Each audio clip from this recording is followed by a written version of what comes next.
Welcome back to Building Better Businesses in ABA with me, Jonathan Mueller. It's a weekly podcast about the forces reshaping our autism services field. Learn from successful entrepreneurs, payers, investors, and leaders in applied behavior analysis. Thank you, kind listener, for letting me into your world today. Now on to the show.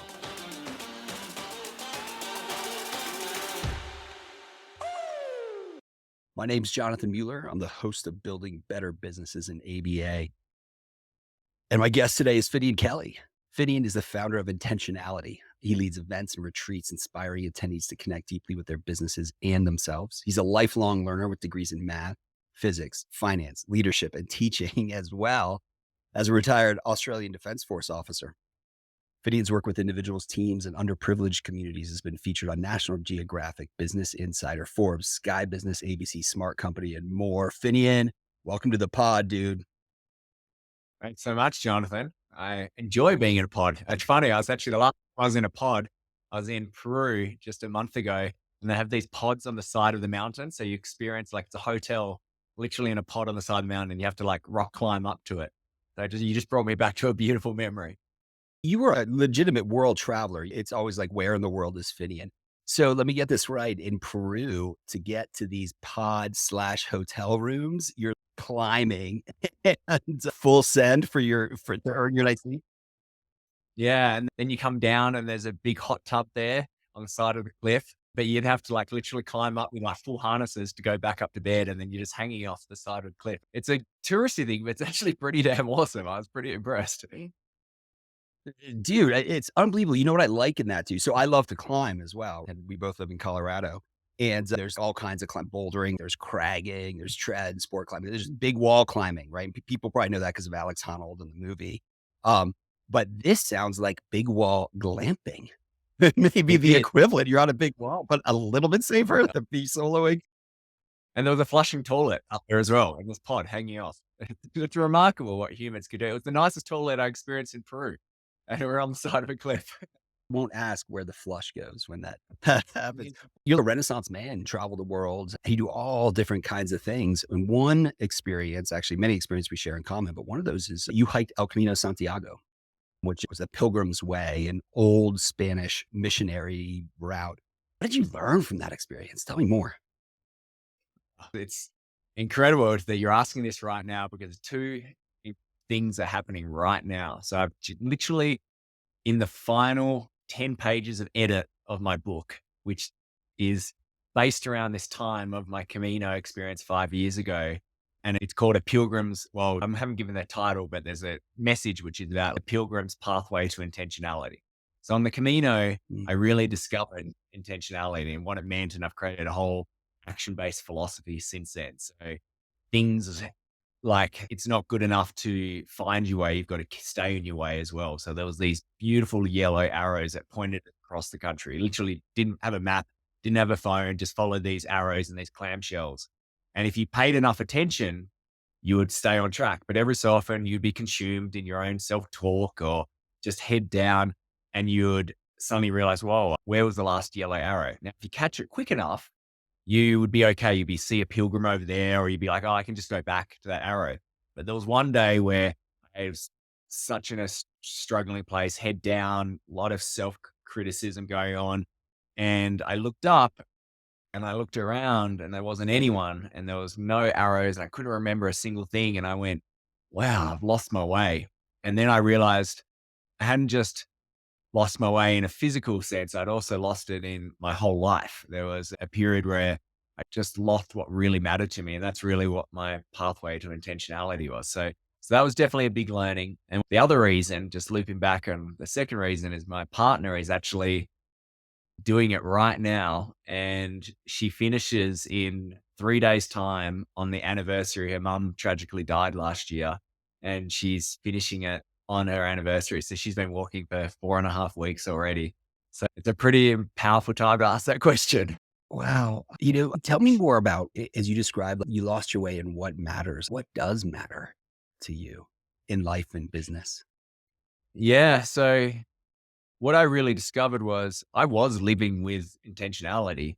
The problem was that where I was making the decisions from were from programs inside of me. So we have the conscious mind and the subconscious mind, and the subconscious actually determines most of our decisions. It's our programs, it's our habits, it's our behaviors, and it's there to make our life easy. It's so we don't have to waste any energy thinking about how to do things each day, like driving a car, brushing our teeth. So when that works for us, it works great. The problem is sometimes we're coded with some faulty code, and the programs that I was running my life decisions off at the foundational level were based on fear. So no matter how much I wanted something, how much I went for it, how much I achieved something, it was never going to fulfill me because the core beliefs were based on fear. So that was my big awareness where I was like, whoa, I've lost my way. And I've lost my way for a long time, effectively. I thought I knew my way, but I didn't. I probably didn't know it since I was a little baby because of just some events that happened in my life. Went off on a different chain of events. And I almost feel like that's the lesson for everyone in life. Like we've all lost our way in the truest Mm. essence of who we are.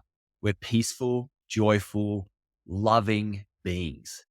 And just because of how we're conditioned over years through societal pressures, we do lose ourselves. And path of awakening, it's not to find anything, it's actually just to remember who we are in our core. And that was definitely what I discovered on the Camino. And that's why I've created these 5 principles of intentionality, because they're almost the yellow markers of the signpost. One, to help you find your way, perhaps get you on your way, but most importantly, it's about keeping you on your way as well. Mm. That's deep, man. When I lose my way, and it still happens to me all the time, I feel it like it's because I'm letting complexity get ahead of the simple and the things that you described, like the joyful and community and all of these other things. And when I did El Camino Santiago in 2004 now, it's crazy coming up almost 20 years. One of the things that I really appreciated, in spite of some of the hardships, and I think it was like the first day I tried to hike 20 miles and I had this huge backpack and I had to mail a bunch of stuff ahead. So it was like, oh, is this even going to work? Is it going to happen? But as I dialed all that in, there's this simplicity over 5 weeks of knowing you are ostensibly achieving one objective, which is reaching the Compostela, right? The church. And then what that means is you've got to wake up every day and sort of put one foot in front of the other. But there was also, so that there's a simplicity to that, but there was also a real simplicity in community for me. I think it was day 2 or 3. I connected with a girl from Finland, Anna, and David, train driver from Austria. And for the next 5 weeks, we all hiked together. And as extraordinary as northern Spain and Galicia were, it was that connection with them that made it such a special trip. How does community fit into being intentional about living our lives? Yeah, it has multifacets. So our subconscious is impressionable. So who we surround ourselves, we've got to understand that they are imprinting on us. It's why that saying, you're the sum of the 5 people around you, because effectively you're imprinting on each other. So you want to be very mindful of who you're surrounding yourself with. Also, when you look at all the studies of longevity, happiness, they're all connected to relationships. It's you have good relationships, it'll outdo any body hacking, biohacking, diets, anything. It improves it. So that's really what we need to be investing ourselves into. And I can tell you when I was going through a real hardship in my life, there was moments where you're questioning how you get through the next day. And I can tell the difference that I was lucky to have and what a lot of other people don't is I had incredible people in my life. So even at my lowest, I knew that I could go to that person's place, or I could probably go for 2 years traveling around visiting friends and it'd be incredible where a lot of other people don't have that. And that was something which I anchored myself in a lot. I have a saying, I'm more than my net worth. I have a net wealth, which is my friends, my health, all these different elements. And I wish people valued their relationships more. Where a lot of the time, what are we doing? We're actually not even present for our relationships because we're so focused on the next thing or accomplishing this. For what though? To hopefully one day to have more time with people. We can enjoy that time right now. And that's what I think the beauty of the Camino does is it just reminds you that the magic is in the present. And we could all be walking the Camino without physically walking the Camino. We're all on a pilgrimage. If we just allowed ourselves each day, just going, okay, what do I need to do today? What's the direction I need to go? What foot do I need to put in front of the other? and stop overcomplicating it. I appreciate that you describe this idea of like net worth, which is how, I mean, just think about how we're wired as a society. We tend to ask others, maybe we don't ask what's your net worth, but that's what we value, right? And we talk about gross domestic product as opposed to things like gross national happiness, or as you point out, net wealth. Why are there those contingencies in society? Why are we wired this certain way that just seems like it's always just how do we get ahead? What's the next thing we have to do as opposed to like that living in the present? Unfortunately, I just think it's over time we program each other and we collectively program some things which aren't great and also some things were really great. And the thing about the money side of things, it's so easy to compare. It's physically tangible. So they can go, well, you must be better because you have 10 million and I only have 5 million or whatever. It could be 500,000 or $100 where it's quantifiable, where the quality of your relationships, your health, it's not as easy to measure. I think it's just pure laziness. That's what happens. But I always have a fun thing when I see someone with I don't know, a broken leg or I don't know, they just had big surgery. I go, what would you pay to not have that right now? To be able to have a healed leg and everything. And some of them will be like, a few 100,000. And I remind myself, all right, yep, I've got a few 100,000 here, a few 100,000 there. And I like suddenly my bank account just increases. And it's just a good way just to give you some perspective on it's all just silly what we compare against because we're always just comparing against one variable. And that's why one principle of intentionality is practice presence, not comparison. Comparison is something about the future and the past. It's never in the present and it's never going to fulfill you because there's always someone with more. So being present in the experience is the most important part. And what helps you to do that, to be present? I ask that question knowing like it's easy to be mindful, but it's hard to remember to be mindful. So, how do you cultivate a practice of being present in the moment? Yeah. So it is a practice and it is a constant practice. Even the most advanced people, they still have to come back to it. The Dalai Lama still sits down and does meditation to practice. So it's about using different modalities such as breath work and meditation to help you separate from the drama of life and become more of the witness, observing yourself, not identifying with your thoughts, stepping back a little bit. And when you're present, you're not narrating. The narration might be happening, but you're observing the narration. And nature is one of those great examples. Like when you go through nature, it has a natural calming effect to bring you more present. And that's why I recommend everyone just get outside and you'll feel present.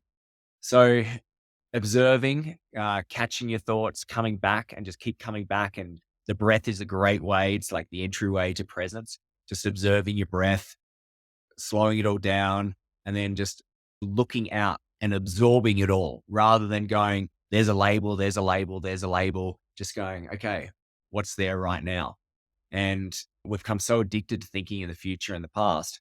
It's a practice. And one interesting way to practice it is to stop the narration, just call out what you actually see. So you could be in a visual place and just go mirror, suitcase, pillow. And by just doing that practice, you notice that you start becoming more present and it stops the silly chat that goes on in your head all the time, the monkey mind. Oh, that monkey mind, dude, Finnian, that has been something that's afflicted me for much of my life. That idea of racing and thinking and perseverating on either the future or the past. And did I do that conversation right? That's my downfall. I have to meditate 20 minutes every morning as part of my Yeah. practice. And I'm still nowhere where I probably should be, but I like the idea of labeling and just being that observer of what's happening around us. Yeah. And the monkey mind is an interesting one. It often comes from the intellect because we're given the intellect such power. We love priding ourselves. That person's so intellectual. That person's so smart. They read so many books or they're thinking and we pride ourselves on thinking.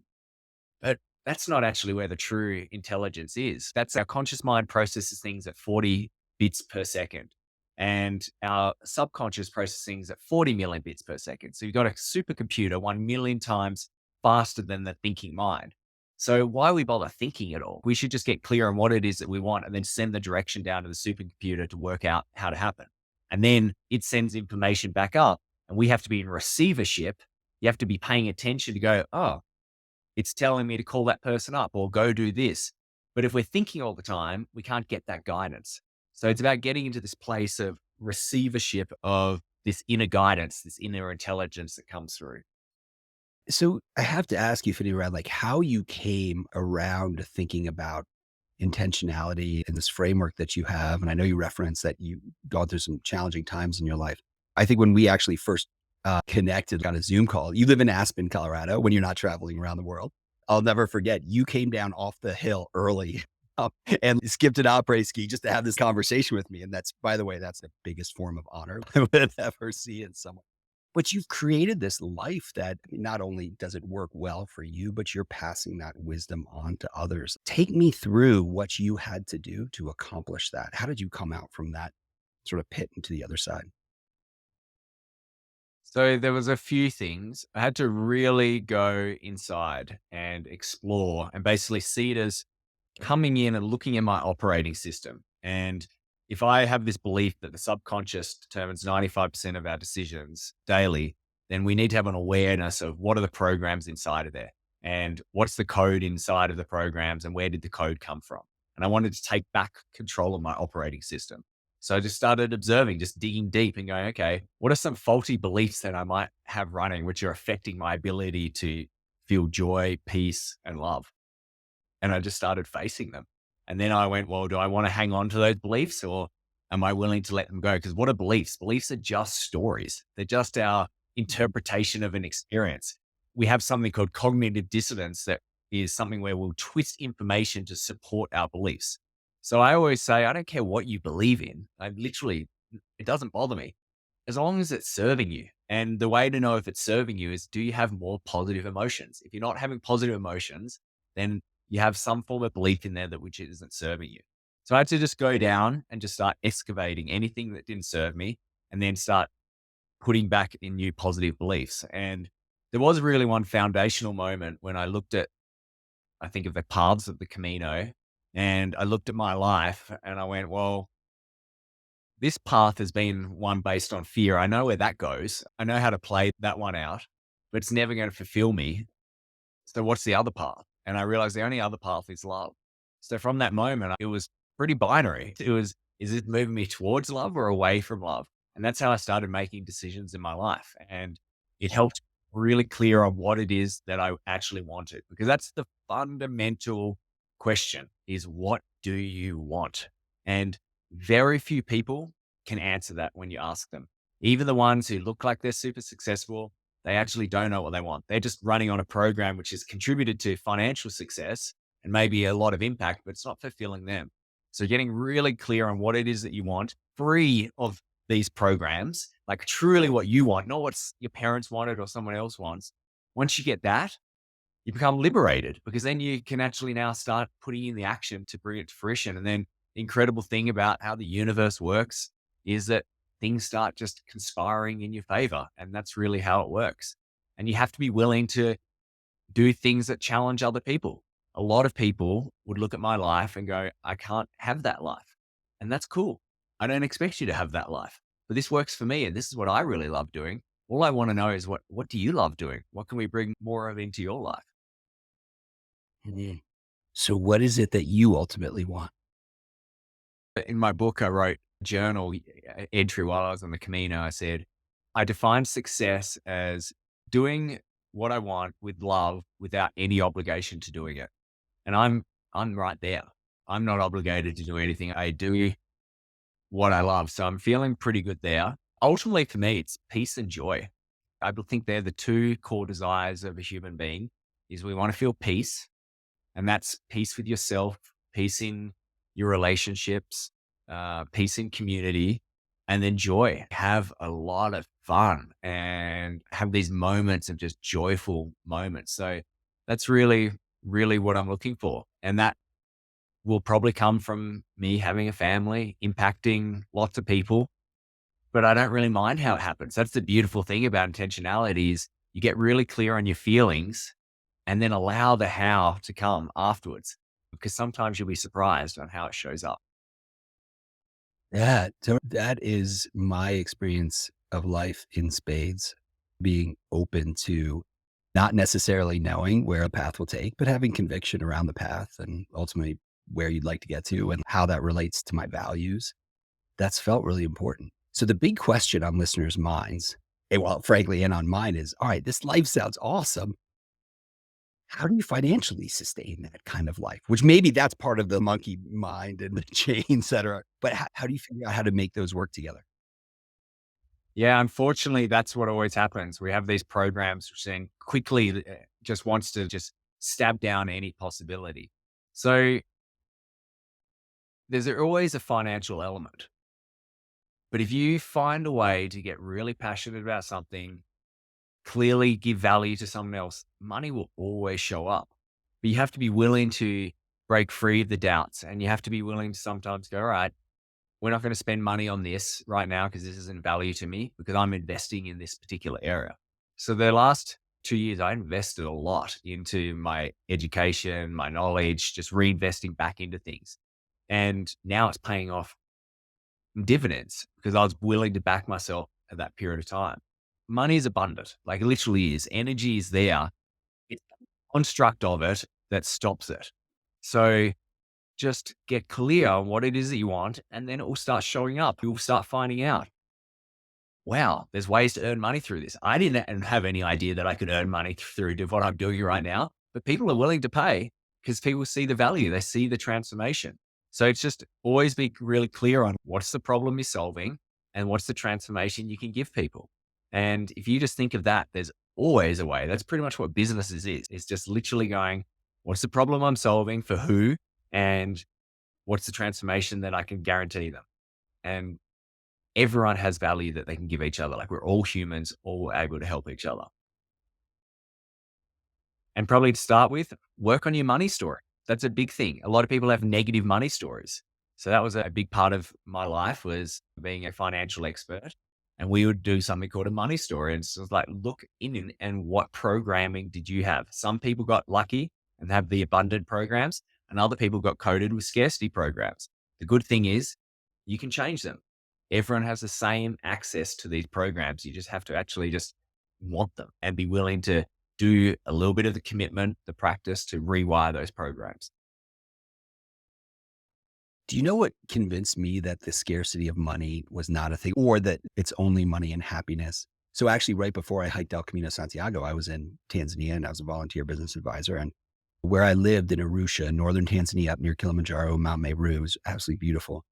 But people would live, families, entire families would live on the equivalent of what someone in Colorado maybe makes in a day. An entire year in Tanzania, it was someone in Colorado, what they make in one day. And you know what? There was profound happiness in the host family I lived with and people I saw. And yeah, there were challenges, of course, but just like we have challenges here. Well, money doesn't translate that like directly to happiness. But is that sort of what you're getting at here is separating, tell your money story, but also separate out then ultimately who you want to become and what you want to be from simply that money story?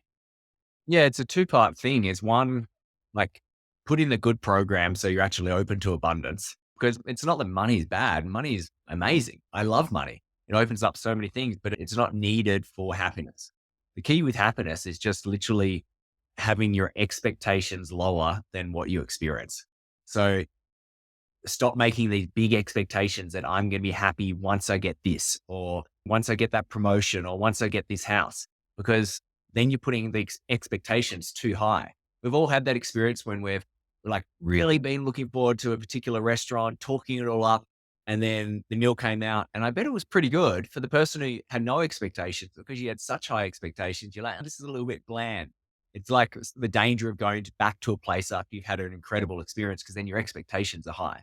So that's a big part of being happy is just stop having expectations. And that's about being in the present because expectations are once again about the future. So just letting them go and just witnessing and just experiencing as things come up. That's ultimately the true happiness. That's what is actually happening with the family in Tanzania. They're not thinking about the future. They're literally thinking about today. Like they're in a survival sort of experience. And in some Mm. regards, that's really refreshing for them because every day they go, look, we lived another day, and they're grateful. We're not living that way. We're not living in a state of gratitude or presence. It's all about not enough. I need to be more, which is really unfortunate. Yeah, it really is. So speaking of being present, I know you're a burner. You've attended Burning Man. In fact, I think I saw somewhere there's this burners and entrepreneurs together. My wife and I, Kim and I went to Burning Man in 2009. And still to this day, I think back about how pure and simple that experience was. I think it boiled down to, and we were having a camping experience. We weren't necessarily having some big trippy kind of journey. And that's the joy of Burning Man, I think, right? Is you can be and do whatever you want to do there. But it felt like we were super present. But tell me more about your Burning Man experience and how that translates to intentionality in your principles. Yeah, so I do agree with the presence. People aren't distracted. They're just in that moment. And there's a saying that the player always provides. And what that means is if you suddenly go, "Oh, I'd love a cold drink," someone will literally just come around the corner and go, "Oh, I've got a cold drink for you." Or "I'd love a pizza." And suddenly there's a wood fire stove pizza being cooked on the trash beds. Just magic happens. And I believe what's actually happening is we're in such a beautiful place that we're communicating with the subconscious, and we're effectively being able to change reality in a small amount of time, which we all have access to. So Burning Man is this place where I call it like a playground for anyone from ages 3 to 95 years old. Whatever you're into, there's a group of people who are also into it.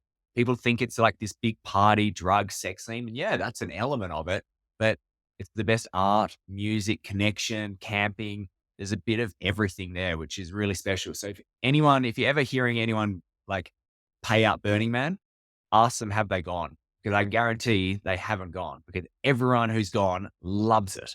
And they all just say, yeah, there's nothing we can do which will do it justice. And I've explained it to so many people when the first time they ride out at the nighttime, they all just go, their jaws just drop and they're just like, yeah, you did not do this justice, because words don't do it justice.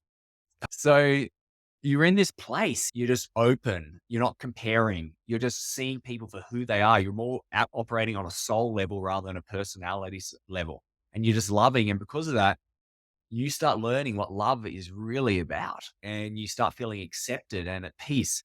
And it just opens things up on you, which is incredible. After the first Burning Man I went to, 3 weeks afterwards, I was looking in the mirror and I just reflected. I went, wow, I've not thought about my body once in the last few weeks. And it sounds weird, but I've had a body complex my whole life. A lot of men have.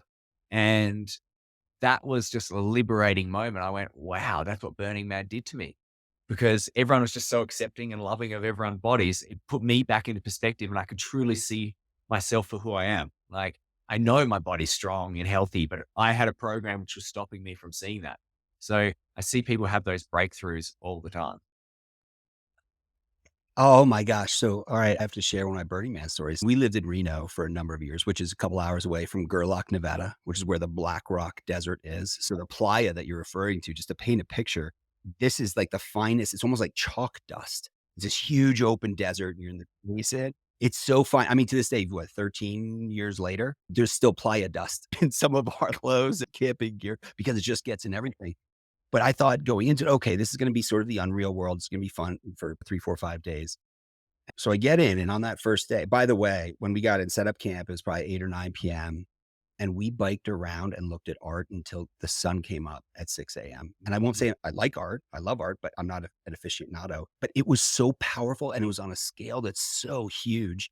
But here's what was wild. So that first morning, you're surrounded by playa dust and it's ostensibly a harsh environment. And we saw periodically there are these trucks that drive by and they spray water down to tamp down the ply dust on the road. And all these people come running behind the water truck to like wash off some ply dust. Some of them are naked. And we're like, what the heck are these people doing? They've got this non potable water. They're running behind this truck naked. It made no sense to us. Guess what? Next morning, we wake up, had another extraordinary day on the playa. And this truck comes by, and immediately, first thing I did, rip off our clothes, and we're like, "Come back, truck!" And we charged out after this thing. And it was this joy once we had gotten rid of that, like, pre-program once I had gotten rid of my pre-programmed mind around what you're supposed to do or not, it was just, like, one of the happiest times, and I think looking back now, even though I went in saying, "This is gonna be the unreal world, and it'll be cool," I now think, is that more the real world, Burning Man, because you strip everything else out. And when you get to simplicity, you've made it. Yeah. Yeah. I think you're spot on. It's about giving people permission to experience new things. Like you can let go of these programs. I liked how you said it's like getting back to that pre-programmed mind. I would see people all the time. It's like, yeah, you can do that. You're allowed to do that. Like they just need that permission. And you're like, we can really have this much fun. And I'm like, yes, you can have that much fun. It's okay. You can be this happy. And I definitely feel that's one of my gifts in life. And also one of my responsibilities is helping people give permission to themselves and allow themselves. Yes, you're allowed to just be so in love with life.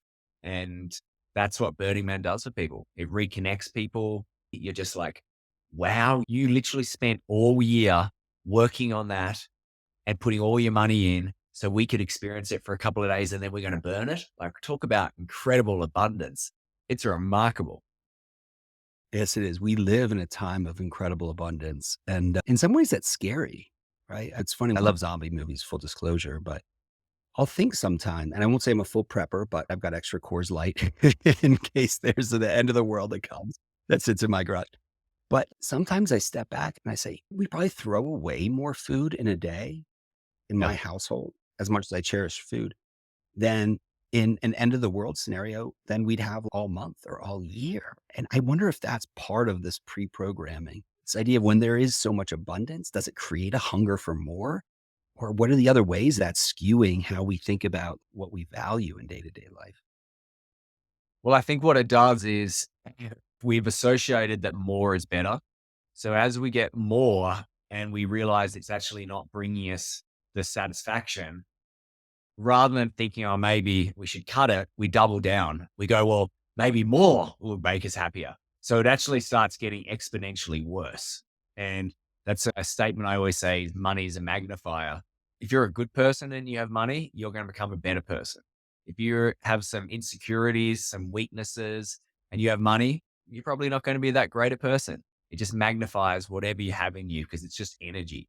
So effectively, what we need to do is we need to get back to the foundations. What really brings us joy? What really matters to us? And if you get people to do those lists, it's never materialistic items. It's always simple things like enjoying my cup of coffee in the morning, walking in nature, hugging my partner, having a drink with a friend, going for a run, all things which are free and we could access any day, but we don't do it. We keep operating on this program. That's all I want people to go is just jump out of this world. You don't need to be playing this game anymore. There's so many other ways to be really experiencing life right now rather than life in the future, which most other people are doing. Gideon, does this apply across anyone? Is this universal? Because I can see where one criticism could be, hey, being able to do this maybe comes from a place of privilege, right? So how about someone who's got to work three jobs, is a single parent and has all these responsibilities? Like, can they experience this and what you're describing in the same way? Is this a universal ability that we have to rewrite our programming? Yeah, it is. Everything is universal. And I fully get like we have hit the lottery, us being where we are in our lifestyle. Some of the programs we have, we definitely got a head start, but everyone has access to these programs. And a lot of people will be hearing it and they want to do the excuses and they're like, oh, I'm just going to write that person off. But the thing is, if you do that, you're just going to keep staying in the same scenario. So if you want to be able to get out of your current situation, whatever it is, some people it's for billionaires, they want to get out of the situation. Other people it's no money. If you're just not happy with your current situation, it's in your best interest to believe that this is possible, that it is possible to rewrite your programs. And we see this all the time. People learn these things, and this isn't new information. We've had people like Napoleon Hill and Neville Goddard and all these great people writing about this, or Emerson. Like we've had people writing about this every 50 years. It's like people start communicating this. It's like, here is the code, which has always been here, like the formula. But a lot of people just, they want to stay in the victim. They want to stay in the place of this is too hard, or they want to feel sorry for themselves. And I have full compassion for everyone who's in a tough situation. I know it. If you're in pain or sadness, I want to hold you and I want to hug you and I'll support you and I won't judge you, anything that happens. At the same time, though, I'll also tell you that it's possible to change because I see people change every day. But a lot of people have that belief, oh, people don't change, or this is too hard, or that sounds good for them. Once again, That's not going to serve you. Start believing that it's possible, and just little changes, little behavior changes each day. And if you start reading some of this content, you start applying it, and you realize you can break free of the program that you have unfortunately been playing for a long time. We are absolutely we're creatures of our environment. And that's what science of applied behavior analysis describes exactly. We are the products of that environment that shapes us. Well, a lot of listeners on this pod, Finian, are leaders, leaders of their business, maybe founders of their business or leaders of a team. What do you think is the most important quality leaders need to have to be successful? And is that a coachable quality? Mm. There's one which is just about making decisions. Leaders need to make decisions. They don't even have to be the right one. People want direction. They want to know that they're following someone who's confident enough to make decisions.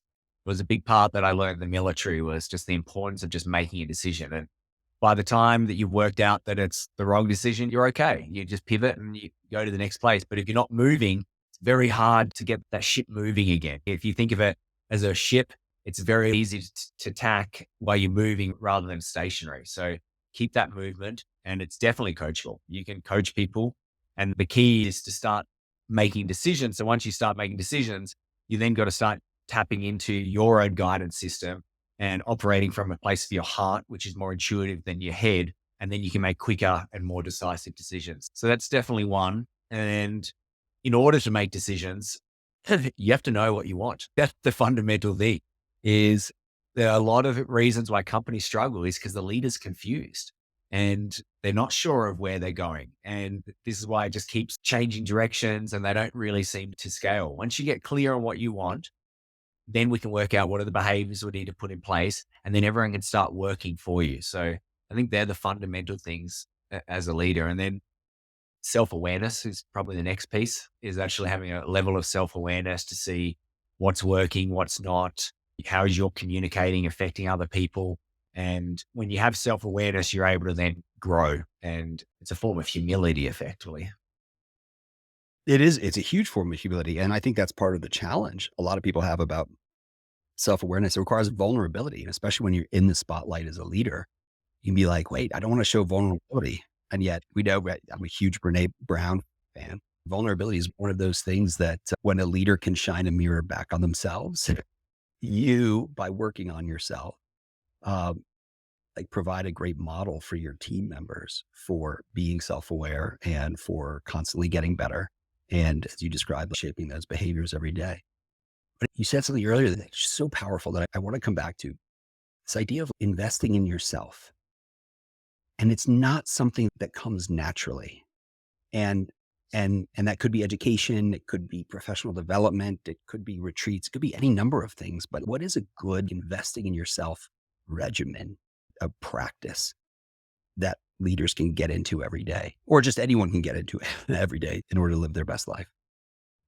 Yeah, so I have a sort of multifaceted approach for me. Like there's one with investing, just getting to know myself. I define spirituality as getting to know yourself. So the more you can invest in any practice to get to know yourself, it could be certain retreats, it could be meditation retreats, it could be breath, plant medicine, psychotherapy, whatever you need to get to know yourself, that's going to naturally improve things. Because once you know yourself better, then you're going to know what matters to you, and you can really get back onto what we were just talking about, getting clear on your direction. Then another thing, I'm always investing in something which improves my craft. So your craft is whatever it is. Right now, I'm investing a lot in speaking to improve my speaking craft. I've done it in coaching before, facilitating. It could be particular education, which is just going to improve your ability to make you more valuable to other people, like in your professional sense. That's the thing which a lot of people don't realize, is that if you make yourself more valuable, you can lose everything and it doesn't matter. You're your greatest asset. So I'm looking there, and then I invest in community, in relationships. So going back to that foundational principle that relationships ultimately bring us the most happiness over the long term. I'm very aware with that. So I go see my friends, I go on trips, we do things together, which is great. And that's one of the reasons why I love Aspen so much, is because this is a community of doers. Like literally every day we see each other and we're interacting. And we put that over anything else, which is really wonderful. And then investing in your health. So your self-help, I see a lot of entrepreneurs and they're focused on scaling the company. I'm like, you're not going to be able to enjoy any of this money in 10, 15 years. I literally told one person the other day, I went, you're on the path of death. I'm that type of coach where I'm very forward and I'll go and I'll say the things that other people won't. And I went, look, I love you. This is like right now, life and death. You need to make a change. And so that's a big part. And then joy, investing in joy, going in nature, doing trips, whatever it is. They're pretty much my places I invest in. And when you do that, what ends up happening is you become a higher energetic frequency. You're vibrating at a higher level. And if you want to look at the science in this, you can look at Dr. David Hawkins. He talks about the different levels of vibration, fear being quite low, love being higher. And when you're in an energetic state, you become more appealing to others. You want to find a date? Increase your energetic vibration. You want to get a better job? Increase your vibration. You want to have new friends? Increase your vibration. And that's how it all starts happening. It starts flowing together. And before you know it, things are happening in your life that you couldn't have even imagined, because it's that idea of a quantum leap.